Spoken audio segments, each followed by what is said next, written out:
तो प्यारो बच्चों, नाक के लिए मीटिंग बुलाई गई। सलाह हुए, दिमाग खर्च हुए। यह तय किया गया कि हर हालत में इस नाक का होना जरूरी है और यह तय होते ही एक मूर्तिकार को हुक्म दिया गया कि वो फौरन दिल्ली में हाजिर हो। अब सवाल महारानी के आगमन का था, ब्रिटिश साम्राज्य के सम्मान का था, महारानी की बेइज्जती न हो, उनकी यात्रा सही से निकल जाए, इसके लिए मीटिंग बुलाई गई और ये तय किया गया कि किसी भी हालत में उनकी यात्रा को सफल बनाया जाए, उनकी प्रतिष्ठा धूमिल न होने पाए। नाक का होना जरूरी है और एक मूर्तिकार को फरमान जारी किया गया कि वो फौरन दिल्ली में हाजिर हो। मूर्तिकार एवं तो कलाकार था, पर जरा पैसे से लाचार था। आते ही उसने हुकामों के चेहरे देखे। अजीब परेशानी थी उन चेहरे पर, कुछ लटके, कुछ उदास और कुछ बदहवास थे। उनकी हालत देखकर लाचार कलाकार की आंखों में आंसू आ गए। तभी एक आवाज सुनाई दी, मूर्तिकार जॉर्ज पंचम की नाक लगा दी। मूर्तिकार को बुलाया गया कि दिल्ली आओ। प्रतिष्ठा कैसे बचे, इसके लिए तो इंतजाम करना था ना। तो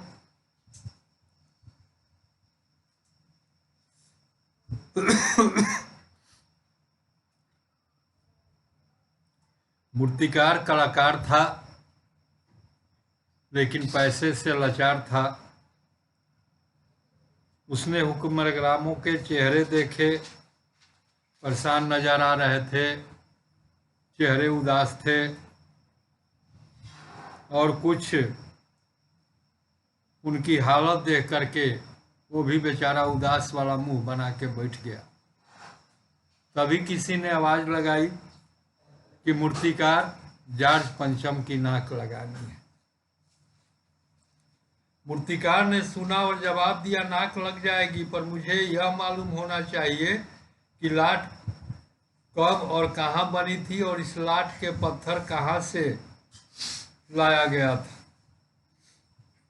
मूर्तिकार कहता है, नाक तो लगा देंगे। लाट माने मूर्ति। कहता है कि हमें ये मालूम होना चाहिए कि ये मूर्ति जो है कब और कहाँ बनी थी और इस लाट के लिए पत्थर, जिस पत्थर का ये मूर्ति बना है, वो पत्थर कहाँ से मंगाया गया था। सब हुक्मानों ने एक दूसरे के तरफ देखा। एक की नज़र ने दूसरे से कहा, यह बताने की जिम्मेदारी तुम्हारी है। खैर मसला हल हुआ। एक क्लर्क को फोन किया गया और इस बात की पूरी छानबीन का काम सौंप दिया गया। पुरातत्व विभाग को के फाइलों के पेट चीरे गए, कुछ पता नहीं चला। क्लर्क ने लौटकर कमेटी के सामने कांपते हुए बयान दिया कि मेरी खाता माफ हो, फाइलें सब कुछ हजम कर चुकी है। अब मूर्तिकार के प्रश्न पर सरकारी महकमा में फाइल ढूंढे जाने लगी कि वो मूर्ति कब और कहाँ बनी थी, कौन सा पत्थर मंगवाया गया था, लेकिन पूरी खोजबीन हुआ, पुरातत्व विभाग, पुराने विभाग की फाइलें खंगाली गई, क्लर्क आकर के हाजिर हो गया और कहा कि खता माफ हो, गलती माफ हो, फाइलें सब कुछ हजम कर जाती है, हजम कर चुकी है। फाइलें सब कुछ हजम कर चुकी है का अर्थ क्या हो? वर्तमान व्यवस्था पर आरोप है इसमें। सरकारी दफ्तरों में काम नहीं होते, वर्षों तक फाइलें पड़ी रहती है, काम करने वाला कोई नहीं है, और है भी तो करना नहीं चाहता है। तो व्यवस्था की पोल खोलती है फाइलों का हजम हो जाना।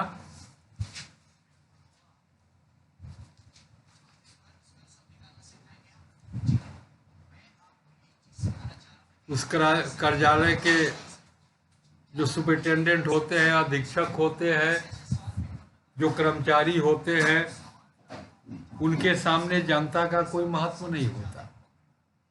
वे अपनी मर्जी से चाहे काम करें, अन्यथा वह कार्य वैसे ही फाइलों में दबा दम तोड़ देता। तो 80% सरकारी कार्य सिर्फ कागजों पर होते हैं, और कागज पर गरीबी दूर होती है, कागज पर सिंचाई होती है। तो यही कहने का अर्थ है कि फाइलें सब कुछ हजम कर जाती है। ओके, बस इतना ही। HW से संबंधित प्रश्न लिख लो। फाइलें सब कुछ हजम कर चुकी हैं, इस कथन का क्या अभिप्राय है? फाइलें सब कुछ हजम कर चुकी हैं, इस कथन का क्या अभिप्राय है?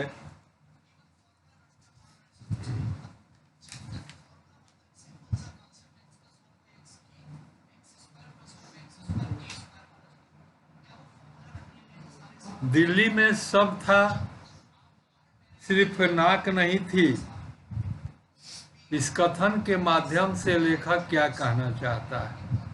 दिल्ली में सब था, सिर्फ नाक नहीं थी, इस कथन के माध्यम से लेखक क्या कहना चाहता है? 2 प्रश्न है, बाकी अगले वीडियो में।